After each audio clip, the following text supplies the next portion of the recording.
Welcome back, my friends, to yet another episode of 420 Ranch, Season 2, Episode 3, where we discuss lions, Iray, and weed. Oh my. Do join me, please.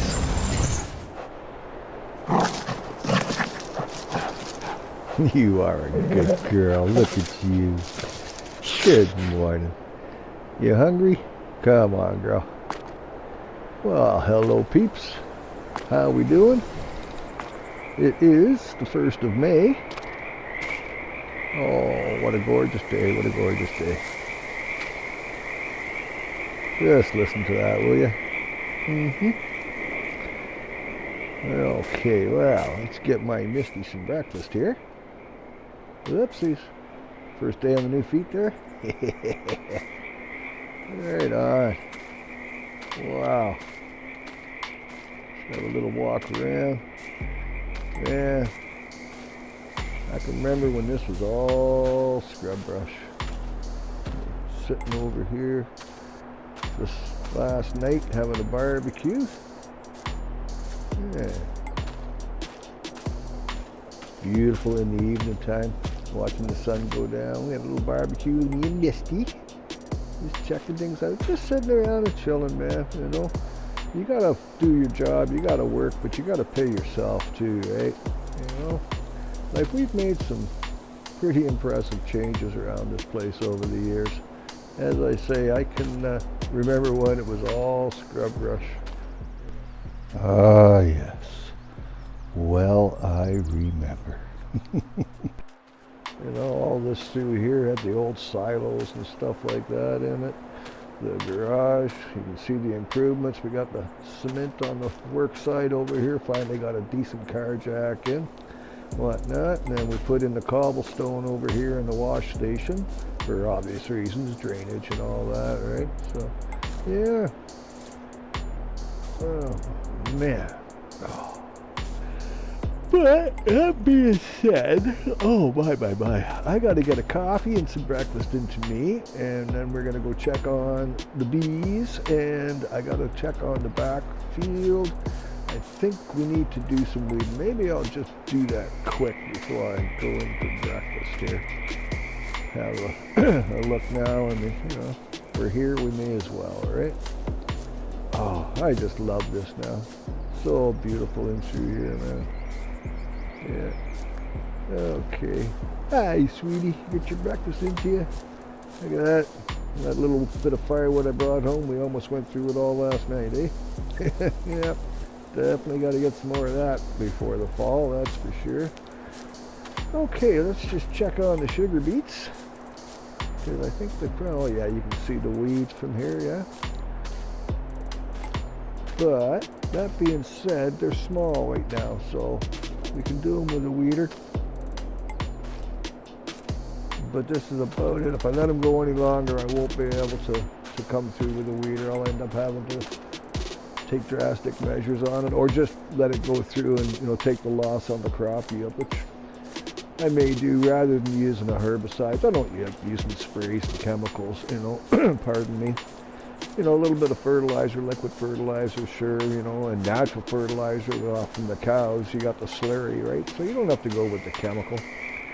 But anyway, peeps, I am going to get some breakfast, and then we're going to get on with our day. So I'll see you in a wee little bit.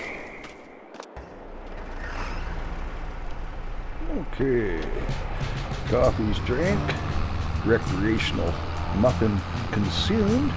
And we're just going to take the weeder over, just going to set it up. Iray's coming out today. He's going to give me a hand around the place. He's going to do a bit of weeding for me. I want to get over to the other side, and I want to stake out where I'm going to be putting in them grapes and the olives and like that. So while he, pardon me, while I'm doing that, he can be doing the weeding and stuff. Oh, yeah, I was going to tell you about Iray and the lions. So Iray, he's from Jamaica, but when he was in his 20s, he was in the Corps of Engineers, and he got posted over to Africa, over to Ethiopia. He met a lady there. She was in the Corps as well. You know, they hit it off. And, long story short, he moved out here to, oh, look at those deer. I'm so glad we're putting this trees and stuff in here and whatnot. It's just, oh, so happy. Anyway, so he's with the Corvette. Look out, Misty. What? That's my good girl. Yeah, so he's with the Corps of Engineers over there. And I said, oh, Ethiopia? I said, no, doesn't marijuana grow wild over there? He goes, oh, yeah. And, like, does the government control the type of thing? Or, you know, like that? He goes, well, no, he's like the gangs, you know, do. But he says there's so much of it that, I mean, anybody, you know, you can go out and pick it if you want. So this fine gentleman right here on the tractor, that is Iray. So he says to me, well, if it's all free like that, like, you know, you go and do that. He goes, oh, yes, you can. He says, but, and he makes the sign for, like, he's holding a rifle in front of him, you know, the old G.I. Joe stance, we've got the rifle across the front held out, you know. So he goes, oh, yes, but you must be courageous because of the lion. And I never thought, like, you know, man, for me, it was like I could roll a blunt and whatnot, and my biggest worry was, you know, the popo might see me and I have to duck down an alleyway. This guy, he goes out to pick pot, and I mean, you're taking your life in your hands, right? So the thing is the lions in the area, they associate the fields with people, and they associate people as easy prey. So, you know, they get a taste. This is where they become man-eaters, right? You know, so it's a thing over there, and I guess each year, you know, people are getting killed by lions because they're going out to grab marijuana and stuff. And I'm like, hokey doodles, you know, and I thought I had problems. Wowzers. But yeah, he was saying that it's a common thing, but then also the gangs and stuff, you know, the different tribes, they control a lot of it too. And if they find you there, well, I mean, you're pretty much done in. You know, they don't mess around over there, the tutu and all that. And, you know, if you ain't one of them, then you're the enemy, and that's how they see you. But on a happier note, I just, like, I couldn't believe it. It's like, yes, you must be courageous because of the lion. Oh, yeah, there you go, eh? Okay, well, anyway, I best get on with what I want to do, so we'll leave Iray with this, and I will catch up with you guys in a short.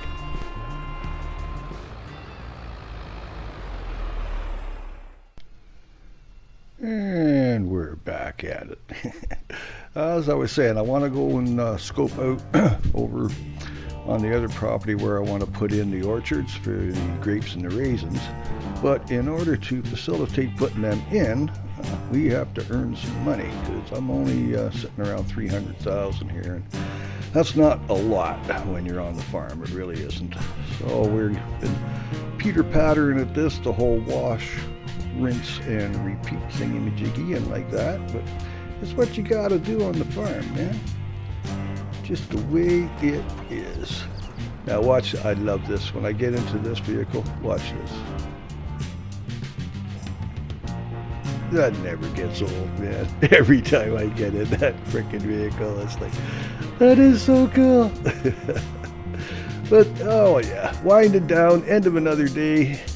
Oh, yeah, I was going to say, this kind of happened.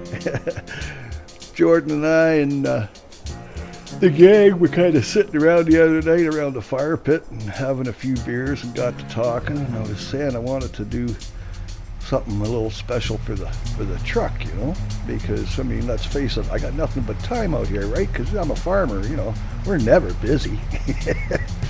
But anyway, so we got together and we put in some neons, man. We did the lights, we did the undercarriage, we did the engine compartment. I mean, you know, no overkill here whatsoever. But hey, why not, man? It's all fun, eh? There you go. What are you gonna do? Oh, pardon me. All right, well, we'll just close her up here, and like that, and like that. So as I say, we're just kind of petering on day after day, afternoon after afternoon, selling the truckloads, and like that. We're just going to keep doing this until we get up enough money and together, and we'll head out and pardon me, damn, that tiny throat. Yeah, we'll head out and see about getting at them grapes and raisins and like that. Okay guys, we'll catch up with you in a wee little bit.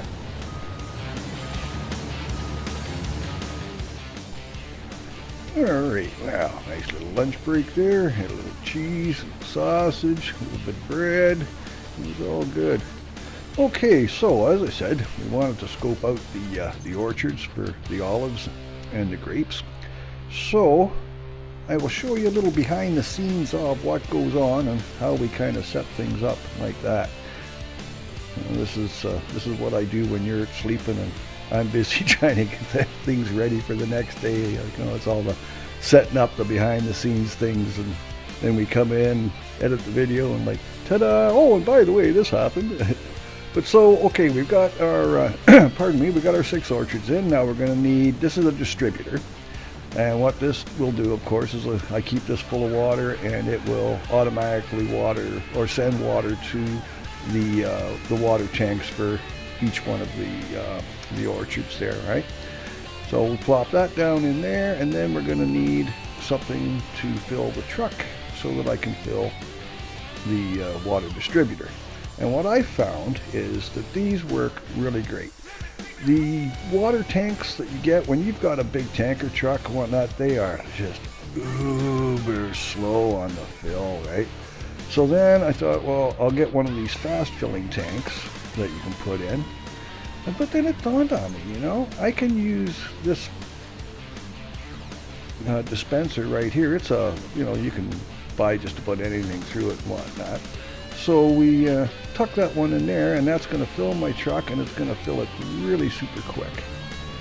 So we'll just get the tanker, and I will show you what I mean here. They're almost like I knew what I was doing, eh? So yeah, we pull her up here, we open up our caps, pull it on in, and this will fill the truck up way faster than your basic water tank. No, we don't want milk, we want water. Well, yeah, there we go. Pretty much got that all said and done. So yeah, these are the olives here. And of course beside them we got our grapes. And then what I'll do for the now, because I don't have the cereal factory set up yet or whatnot, I will set these to sell. Like we go in the menu here, you see, over on the right there. So set them both to sell, and we'll just keep doing that until we get the infrastructure put in. As I was saying, for the cereal factory. But we got a few more things to do. We got to get our ducks in a row here. So yeah, there we go, moving forward. Yeah, another installment, another way to make some money. Speaking of which, we'll check on the ladies here. So now I'm going to raise pigs to sell them, right? But as you can see, these ones here, if we click over, they're only at the 2-month stage, right? So we've just bought these, and we're going to fatten them up, right? And the same with these ones here. They're at the 2-month stage. So we got to get them going, right? I mean, pigs, you can sell them for a profit, but it's going to take you about a year. Now, you see, these ones are up at the 14-month, but they're still, they're only worth $7.40. However, I'm a little tight for money right now, so I think what I'm going to do is just sell a few of them, and that'll put a little extra change in my pocket type of thing. But after your first year, I mean, you can get up and you can make, almost $1,200 a pig, right? So it can be profitable, but it's slow going. It's not a quick return on your money by any means. And a lot of people get disappointed with it because the first year is nothing but feeding the buggers. But anyway, guys, I think I'm going to call it here for today. So from all of us here on the farm, brightest blessings. And hey, go tell someone you love them, yeah? Make their day better. Okay, bye for now.